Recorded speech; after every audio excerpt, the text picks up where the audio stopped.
Hello दोस्तों, मैं पूजा कौर। आप देख रहे हैं AIB न्यूज़, जिस पे है जनता का भरोसा। तो चलते हैं आज की खबर की तरफ। पण वाटते तेवढी लढाई काही सोपी नाहीये। आपण लोकसभा तर शत्रूला पाणी पाजलंच आहे, मी राजकीय शत्रू म्हणतोय। लोकसभेची निवडणूक ही संविधानाच्या रक्षणाची लढाई होती, लोकशाहीच्या रक्षणाची लढाई होती। जरा खाली बसून घ्या ना कॅमेरावाले, राहू दे त्यांना पण राहू दे, कारण त्यांच्यामुळे आपण संपूर्ण महाराष्ट्रात आणि देशभरात आपले विचार पोहोचवतो आहोत। ठीक आहे, जरा बसून घ्या। आताची लढाई ही महाराष्ट्र धर्म रक्षणाची आहे, महाराष्ट्राची अस्मिता, महाराष्ट्राची संस्कृती आणि महाराष्ट्राचा स्वाभिमान जपण्याची लढाई आहे। जे महाराष्ट्र लुटायला आलेले आहेत, मध्ये मी माझ्या कार्यकर्त्यांसमोर बोललो होतो की लढाई लढायची तर कशी लढायची, अशी जिद्द पाहिजे, एक तर तू राशील ना तर मी राहीन, या जिद्दीने लढाई लढली पाहिजे। फक्त तू राशील किंवा मी राहीन हे आपल्या तिघात किंवा आपल्या मित्रपक्षात नको। नाहीतर काँग्रेस राष्ट्रवादीला बोलते, राष्ट्रवादी आम्हाला बोलते, आम्ही आणखीन कोणाला बोलते, तर तू राशील ना तर मी राहीन। नाही, आपण मिळून जे महाराष्ट्र लुटायला आले त्यांना आपण विचारतोय प्रश्न आणि त्यांना सांगतोय की एक तर तू राशील ना तर मी राहीन, होऊन जाऊ दे। आता या सगळ्या आघाड्या वगैरे सगळ्या होत्यात, आपली तर पहिल्यापासून आहेच। सरकारला आता जाग आली की आपण काहीतरी केलं पाहिजे। म्हणजे आता ते डुबक्या मारून बघतात की पवित्र होता येईल का। मग रक्षाबंधनामध्ये स्वतःचे फोटो छापतायत, सगळीकडे स्वतःचेच फोटो छापतायत। तुम्हाला जे काय आज मी बोलवलेलं आहे, आम्ही सगळ्यांनी बोलवलेलं आहे, पुढच्या ज्या काही गोष्टी करायच्या त्या तुम्हाला करायच्या आहेत, आम्ही तर आहोतच। पहिल्या प्रथम आपण सर्वांनी एक शपथ घेतली पाहिजे की कोणत्याही परिस्थितीत मी किंवा महाराष्ट्राचं हित, माझ्यापेक्षा महाराष्ट्राचं हित आम्ही जपू। मला उमेदवारी मिळाली नाही मिळाली तरी चालेल, पण ह्यांना खाली खेचू। आणि साहजिकच आहे, आपल्यात काड्या घालणारी लोक आहेत, युतीमध्ये बसलेत, त्यांच्या मुख्यमंत्री पदाचा चेहरा कोण? उद्धव ठाकरे होणार का आणखीन कोण होणार? मी आज सगळ्यांसमोर स्वच्छ सांगतो की पृथ्वीराजजी तुम्ही आलात, पवार साहेब तुम्ही आलात, तुम्ही आत्ता तुमच्यापैकी कोणाच्याही मुख्यमंत्री पदाचा जाहीर करा, उद्धव ठाकरेचा त्याला पाठिंबा असेल, या जाहीर करा। कारण मुळामध्ये मी माझ्यासाठी लढतो ही भावना माझ्यात नाहीये। ज्या क्षणी मी मुख्यमंत्री पद सोडलं ते पुन्हा जे काही लढतो मी माझ्या स्वार्थासाठी नाही लढत, माझ्या महाराष्ट्राच्या स्वार्थासाठी लढतोय। आणि आजपर्यंत कोणाची हिंमत झाली नव्हती, ती यापुढे सुद्धा होणार नाही। महाराष्ट्राला झोकवण्याची जो हिंमत करतो त्याला आम्ही गाडून टाकतो। ह्या इतिहासाची पुनरावृत्ती आम्हाला करायची, गाडून टाकू आम्ही त्याला। त्याच्यामुळे हे जे काय चाललंय, मुख्यमंत्री कोण होणार तर आत्ता जाहीर करा, या सगळ्यांच्या समोर जाहीर करा। आणि मी तुम्हाला पाठिंबा देतो की नाही ते होऊ द्या, सगळे चॅनेलवाले करून टाका जाहीर। मुख्यमंत्री कोण होणार आम्ही बघू, काय करायचं ते आम्ही नाही। पण आणखीन पुढचा धोका सांगतो, जो अनुभव आम्ही भाजपच्या युतीत घेतलेला आहे त्या अनुभवाची पुनरावृत्ती नकोय मला। आम्ही 20 वर्ष 25 वर्ष 30 वर्ष सेना भाजप युती, मग जागा वाटप व्हायचा, मग अशाच बैठका व्हायच्या आणि त्या बैठकांमध्ये जाहीर केलं जायचं की ज्याच्या जागा जास्त येतील त्याचा मुख्यमंत्री। आणि हेच धोरण हे आम्ही एकमेकाच्या पायावरती धोंडे पाडण्यात टाकायचो। कारण तुझ्या जास्त जागा आल्या तर तुझा मुख्यमंत्री होईल, मग तुझी जागा मी पाडणार, माझी जागा तू पाडणार, तो आपली जागा तो पाडणार। म्हणजे पाडापाडीच्या राजकारणामध्ये युतीला काय महत्व राहिलं? ज्याच्या जागा जास्त होतील नाही, आधी ठरवा आणि चला पुढे, मला काही हरकत नाही त्याच्यामध्ये, ठरवा आधी, पण या धोरणाने जाऊ नका। त्याच्यानंतर आणखीन ज्या काही घोटाळे बरेच आहेत, मी आज थोडं काय विचार केला की पहिल्या प्रथम ही बैठक होते, मुंबईत होते, यजमान पद स्वीकारूया आणि जरा ओपनिंग बॅट्समनची भूमिका बजावूया आपण। ओपनिंग बॅट्समनचं कसं असतं की चांगला स्कोर केला तर केला, नाही तर विकेट फेकायची आणि मॅच एन्जॉय करायची। बाकीचे प्लेयर खेळणार आहेतच, त्यांची बॅटिंग बघू। तर त्यांच्या ज्या काही योजना आहेत त्याच्यात आणखीन एक योजना त्यांनी काढली, हा सुद्धा एक घोटाळा आहे। आणि तुम्हाला मग कळेल की मी नेमकं काय म्हणतोय, तुम्हाला काय करायचंय, मी काय करायचं, हे तुम्ही स्वतःला विचारलं पाहिजे। की मी काय करायचं. त्यांनी आणखीन एक जी काय घोषणा केलेली आहे, 50,000 दूत आले ना तुमच्या कानावर. काय योजना दूत, म्हणजे सरकारच्या योजना या घरोघरी पोहोचवण्यासाठी 50,000 दूत हे यांचेच चेले चपाटे असतात. 50,000 दूतांना 10,000 रुपये पर मंथ, म्हणजे लाडक्या बहिणीला 1,500 रुपये. आणि यांना पोचवायचं नाही, ते आपल्याला पोचवायचं, पण यांच्या योजना पोचवणाऱ्याला 10,000 रुपये. मग त्या दूतांची खोटी नावं दिली जातील, त्याच्यातनं पैसा ओरबाडला जाईल. आणि हा सगळा घोळ जो आहे, हा सगळा जो गोंधळ आहे, हा पुढे चालू ठेवायचा. ज्याप्रमाणे लोकसभेच्या निवडणुकीत मोदी रथ, मोदी सरकार गावागावात अडवले. मोदी सरकार की भारत सरकार? आम्हाला भारत सरकार पाहिजे, मोदी सरकार नकोय, आज सुद्धा नकोय. आणि हा जो काय पैसा आहे तो यांच्या खिशातला नाहीये, हा जनतेचा पैसा आहे. आणि त्या जनतेच्या पैशाची लूट तुम्ही तुमच्या घोटाळेबाज योजनांची जाहिरातबाजी करण्यामध्ये करता आहात. हा घोटाळा आहे. मग ते दूत म्हणून जर का पैसे देऊन गावात फिरणार असतील तर तुम्ही जे सगळे बसलेले आहात ते कोण आहात? तुम्ही आपल्या महाविकास आघाडीचे दूत बनू शकत नाही. गावागावामध्ये जाऊन आपण केलेली चांगली कामं, 2.5 वर्षामध्ये जी आपण चांगली कामं केली ती सुद्धा लोकांना सांगितली पाहिजे. मग करोनातलं काम असेल, शिवभोजन असेल, शेतकऱ्यांची कर्जमुक्ती असेल, अनेक गोष्टी तुम्हाला माहिती आहेत सगळ्या. या सगळ्या गोष्टी जसं ते एक थापेबाजी करणार आहेत. अहो आम्हाला तर 2.5 वर्ष आम्ही भोगली, त्याच्यानंतर आता 2.5 वर्ष तुम्हीच बसलात तिकडे. मग 2.5 वर्षामध्ये जे काय केलं ते खरं खोटं सरकार म्हणून हे सांगतात काही, जनता म्हणून सांगेल तुम्ही काय केलं होतं आणि आम्ही काय केलं होतं. आणि म्हणून मी शिवसैनिकांना एक मागे कार्यक्रम दिला होता. जसं 2014 साली चाय पे चर्चा ही जी काय मोदीने एक वापरली होती टूम, माझं म्हणणं आहे की आता होऊन जाऊ दे चर्चा, होऊन जाऊ दे चर्चा. तुम्ही काय केलं आणि आम्ही काय केलं. नुसतं तू नालायक आहेस म्हणून मी लायक होत नाही, आम्ही काय केलंय हे सुद्धा त्यांना सांगावं लागेल. आणि निवडणूक लांबवण्याचा जो काय त्यांचा जो खटाटोप चाललाय, महापालिका निवडणुका घेतच नाहीयेत. विधानसभा सुद्धा आता म्हणतायत की एखाद महिना पुढे ढकलतील. हे कशासाठी?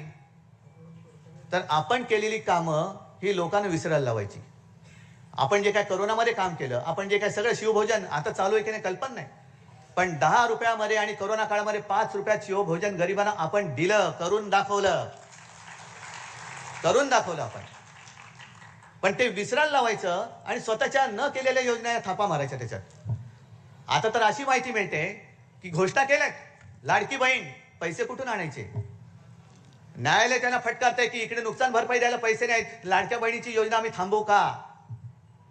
आणि मग सगळेच मुख्यमंत्री उपमुख्यमंत्री कोणाचं काय, कोणाचा पायपूस कोणामध्ये नाही, चिडचिड चालले. अनेक जे IAS ऑफिसर आहेत ते मला सांगते की साहेब लवकर या, तुम्ही लवकर या. म्हणजे यांची जी काय दडपशाही चाललेली आहे, दमदाटी चाललेली आहे. आणि आपले मिंदे सांगतात की मी चांगलं सांगतोय तोपर्यंत ऐका, नाही तर दुसरं रूप दाखवावं लागेल. अरे तुमचं रूप दुसरं काय आहे हे सुद्धा लोकांमध्ये पोहोचवण्याचं काम परत तुमचं आहे. बरोबर तुम्ही मुद्द्याला हात घातलात. कारण यांचं खरं रूप जे आहे गद्दार. सरकार पाडायला 50 खोके, लाडक्या बहिणीला 1500 रुपये. आणि मोदींनी म्हटलं होतं 15 लाख तुमच्या अकाउंटमध्ये येतील, तर 15 लाखाचे 1500 का झाले, 15 लाख का झाले. पण एकूण राजकारण जे चाललेलं आहे, काल स्वातंत्र्य दिनाच्या निमित्ताने आपले सरन्यायाधीश ज्यांच्यावरती आमचा विश्वास आहे, न्यायदेवतेवरती विश्वास आहे, शिवसेनेबाबतचा निर्णय, राष्ट्रवादीचा बरोबरचा निर्णय त्या 50-60 वर्षात नक्की मिळाल्याशिवाय राहणार नाही, मला खात्री आहे. याच्यात चुकीचं काय बोललो मी नाही. कारण आपण जर सांगितलं की लवकरची तारीख द्या, ते सांगतात तुम्ही आमच्यावरती आम्हाला आदेश नाही द्यायचा. मग आम्ही हात जोडून उभे आहोत. या जन्मी नाही तर पुढच्या जन्मी आम्हाला नक्की न्यायदेवता पावल्याशिवाय राहणार नाही. पण त्यांनी काल एक पत्रकारांशी बोलताना मी बातमीच आणली मुद्दा म्हणून, एवढीच बातमी आहे, खरं अख्खं भाषण मी काय पाहिलेलं नाही, पण त्याच्यात त्यांनी म्हटलेलं आहे की बांगलादेशमुळे स्वातंत्र्याचे महत्व अधोरेखित. बांगलादेशमुळे, ज्या बांगलादेशला आपल्या हिंदुस्थानने स्वतंत्र केला, त्या बांगलादेशामुळे आपल्या देशाचं स्वातंत्र्य जर का अधोरेखित होणार असेल तर आपण कशाला ह्या देशात जन्माला आलो, कोणत्या पदावरती आपण बसलो. दुसऱ्या देशात काय झालंय, अरे बांगलादेशामुळे स्वातंत्र्य अधोरेखित झालं असेल, महत्व अधोरेखित झालं असेल, तर तिथे जी काय हुकुमशाही होती, दडपशाही होती, तिच्या विरुद्ध जनता रस्त्यावरती उतरली, पंतप्रधानांना राजीनामा द्यावा लागला, सरन्यायाधीशांना सुद्धा राजीनामा द्यावा लागला. ही लोकशाही बांगलादेशातली तुम्हाला मान्य आहे, परवडणार आहे? आणि स्वातंत्र्याचं महत्व जर का जाणून घ्यायचं असेल तर भूतकाळात डोकावं लागेल. हे आपले चंद्रचूडजी बोलतात ह्या बातमीनुसार. मी माझ्या मनातलं किंवा मी त्यांचं भाषण प्रत्यक्ष पाहिलं नाही, ऐकलं नाही, पण भूतकाळात डोकावं लागेल. चंद्रचूड साहेब मान्य आहे, पण आमचा प्रॉब्लेम असा आहे की आम्ही जेव्हा भूतकाळात डोकावतो ना, तेव्हा आम्हाला रामशास्त्री प्रभूने दिसतात. रामशास्त्री प्रभूने राघोबा दादाला या प्रायश्चित्ताला, ह्या जे काय पाप आहे, हा जो गुन्हा आहे, त्याला देहांत प्रायश्चित्ताशिवाय दुसरं शिक्षा होऊ शकत नाही, हे सांगणारे रामशास्त्री प्रभूने आमच्या भूतकाळात लपलेले आहेत. आणि आपण सुद्धा कधीतरी भूत होणार आहोत, म्हणजे भूतकाळात जाणार आहोत. आजचा जो वर्तमान काळ आहे तो उद्याचा भूतकाळ आहे. मग त्यावेळेला आणखीन कुठे काही घडलं, मग देशाचं स्वातंत्र्य, त्याचं महत्व कळण्यासाठी भूतकाळात डोकावं लागलं, तर मग आम्ही राजकारणी म्हणून काय करतो, आणि चंद्रचूड साहेब तुम्ही सुद्धा या देशाचे सरन्यायाधीश म्हणून काय केलं, हे त्यावेळेच्या भूतकाळामध्ये नमूद झालेलं असेल. हे नमूद झालेलं असेल. आज जी काय आम्ही लढाई लढतो आहोत, ही लोकशाहीचीच लढाई आहे, स्वातंत्र्याचीच आहे. ज्या पद्धतीने हिंदू मुसलमान आणि महाराष्ट्रामध्ये सुद्धा समाजामध्ये हे जे काय आगी लावत आहेत. आता काय झालं, गेल्या निवडणुकीमध्ये मुस्लिम समाजाने भरभरून मतदान केलं, बौद्धांनी केलं, सगळ्यांनी केलं, हिंदूंनी तर केलंच, मराठी माणसांनी केलं. पण मुसलमानांनी मतदान का केलं? उद्धव ठाकरे बरोबर मुस्लिम का आले? मी हिंदुत्व सोडलं. पण करोना काळामध्ये जे काय आपल्या सरकारने काम केलं, हे नालायक आपले महायुतीतले आपले विरोधक, जे आपणच त्यांना मोठं केलं, ते विसरले. पण ज्यांना आपण वाचवलं ते मुस्लिम असो, बौद्ध असो, ते नाही विसरू शकले. सीए एनआरसीच्या वेळेला सुद्धा जे काम आपण केलं, एक भयभीत वातावरण झालं होतं सगळं. आता काय करणार, इथल्या लोकांना हाकलून देणार. मी महाविकास आघाडीच्या तर्फे मुख्यमंत्री म्हणून सगळ्यांना सांगितलं होतं की मी एक सुद्धा असं पाऊल केंद्राला उचलायला देणार नाही. जे या देशाचे नागरिक आहेत आणि जे देशावरती प्रेम करतात त्यांना मी इथून जाऊ देणार नाही. म्हणून मुस्लिम आमच्या सोबत आले.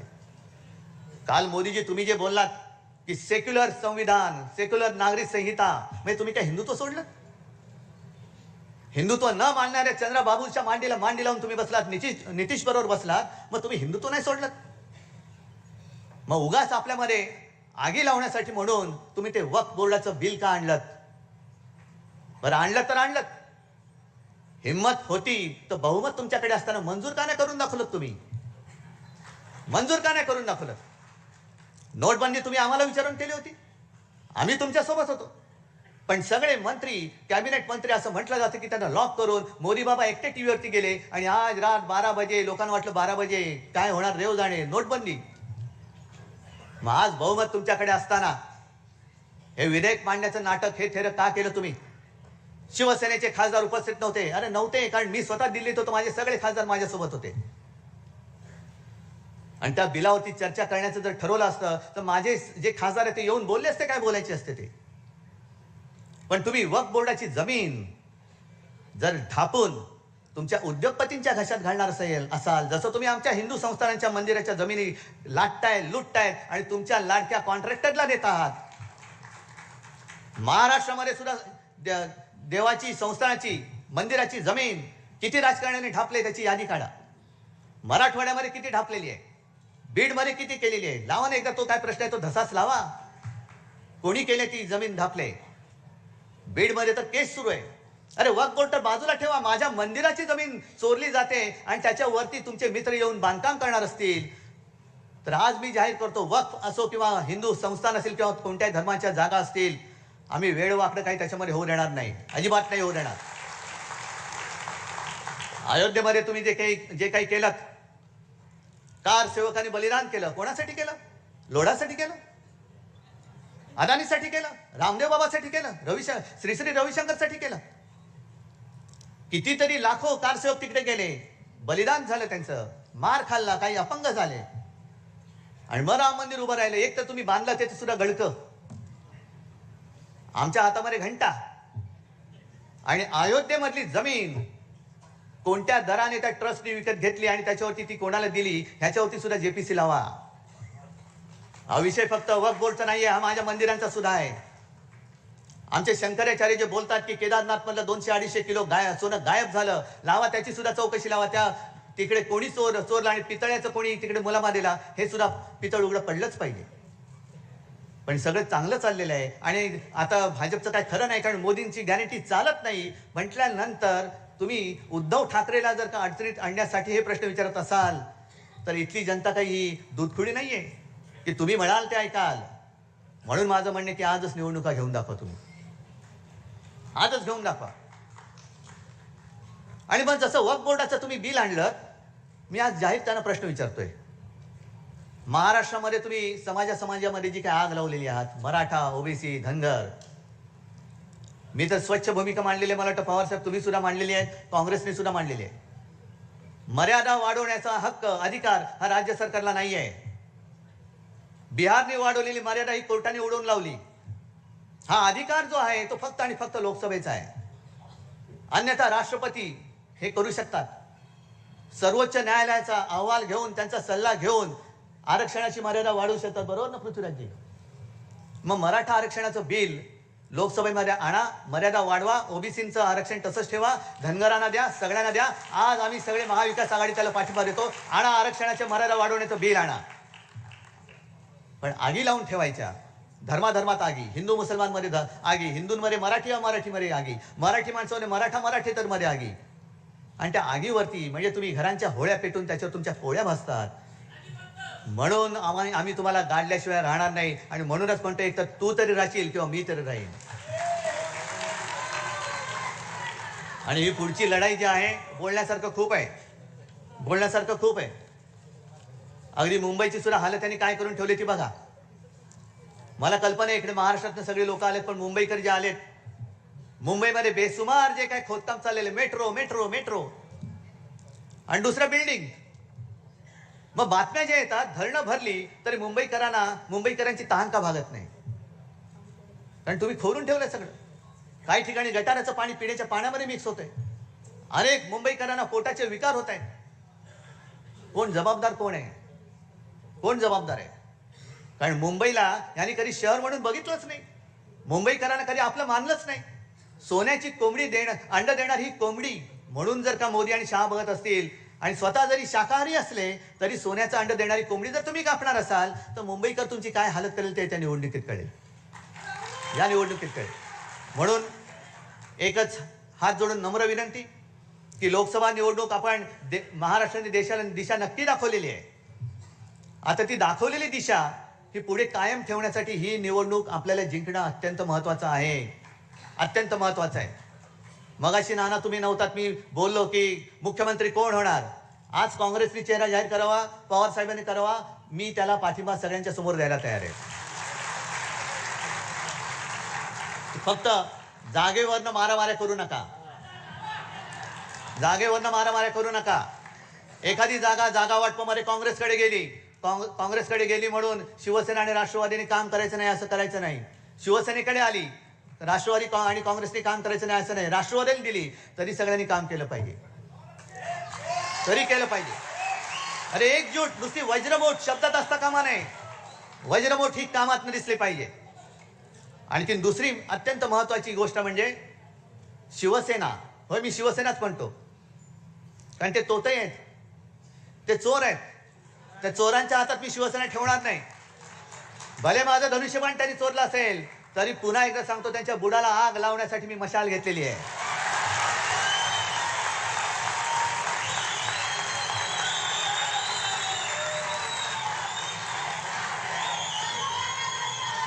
लोकसभेच्या वेळेला मशालीचा प्रचार करायला जरा वेळ कमी मिळाला. त्याच्यानंतर पवार साहेबांचा सुद्धा पक्ष चोरला, चिन्ह चोरलं, तरी सुद्धा आपण यश मिळवलं. काँग्रेसच्या नशिबाने काँग्रेसचा हात त्याच्यासोबत आहे.